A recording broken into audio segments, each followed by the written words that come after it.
Donc on ne peut pas demander aux personnes d'investir, de produire en alignant le taux d'imposition de l'IBS au même niveau. C'est un très mauvais signal qui a été donné. Et au Forum des chefs d'entreprise, on a été clair. Dès le début, on a dit c'est un très mauvais signal et il faudrait faire en sorte de privilégier l'acte de production et l'acte d'investir. Et pour le privilégier l'acte de production et l'acte d'investir, l'instrument par excellence, c'est la politique fiscale. Et on a demandé, lorsqu'on a rencontré l'ancien ministre des Finances, dans les revendications qui sont écrites. Je vais revenir au plaidoyer. Vous allez voir une grande partie du plaidoyer parle de cette question de fiscalité. Nous avons demandé à revoir le taux. Et revoir le taux de manière à faire vraiment une grande distinction entre celui qui importe et celui qui produit. Mais attention, il faut qu'on soit clair sur cette question. L'acte d'importer, c'est un acte économique. Il y a des importations qui sont utiles pour notre pays. Lorsque, en fait, nous ne voulons pas, parce que c'est aussi quelque chose c'est quelque chose aussi qui commence à devenir un sport national. C'est monter les uns contre les autres. Le privé contre le public, l'importateur contre le producteur. Attention, ça c'est très dangereux. Nous, lorsqu'on parle d'importation, on fait une nette distinction entre ceux qui importent utilement pour le pays.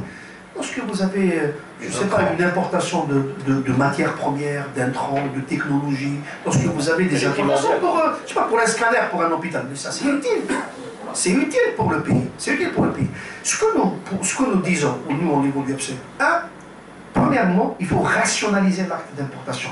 Vous savez, dans tous les pays du monde, vous avez ce qu'on appelle les centrales d'achat. C'est une organisation managériale, on va dire. Lorsque vous allez acheter, par exemple, du blé, et vous vous présentez seul devant les mastodontes du négoce du blé à l'international, vous êtes faible. Vous imaginez, l'Algérie est l'un des plus grands importateurs du blé au monde. Donc il a une capacité de négociation exceptionnelle, qui n'est pas du tout utilisée, parce qu'on part chacun de son côté. Donc il y a aussi, même dans la forme d'organisation de l'acte d'importer, il y a du travail à faire, il y a de la réflexion à faire. Donc moi, je ne veux pas m'étaler sur ça, mais je vais revenir sur le plaidoyer. Je ne suis pas un adepte de monter les Algériens contre les autres. Il y a des gens qui font de l'importation utile. Il faudrait les aider à être mieux organisés pour avoir des capacités de négociation plus importantes. Mais, quel que soit l'acte d'importation, il ne faut pas qu'il soit privilégié par rapport à un acte de produire et un acte d'investir. C'est la raison pour laquelle on a demandé une nette distinction. Et ma foi, au niveau de la fiscalité, il faut être très clair. Si je dois imposer à un, le producteur, l'importateur doit être. On n'a pas des impôts éventuellement. On a des impôts. Je vais revenir au niveau du plaidoyer. Donc on est clair à ce sujet. Nous n'avons aucun problème avec les importateurs qui font utile.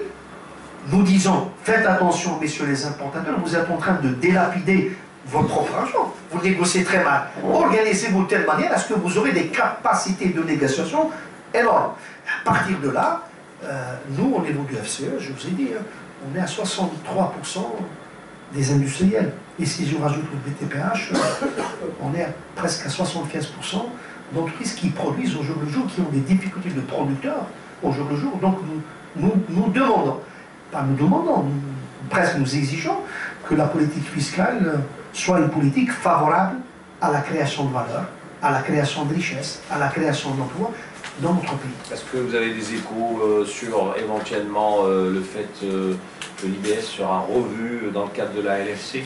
Écoutez, nous avons, dans le cadre des rencontres avec les différents responsables, on a rencontré l'ancien ministre des Finances, il a été à l'écoute de notre proposition. Nous avons des propositions très claires à ce sujet, sur le plaidoyer, et sur lequel on va dire, j'espère, enfin en tous les cas, tous les responsables que nous avons rencontrés étaient à l'écoute.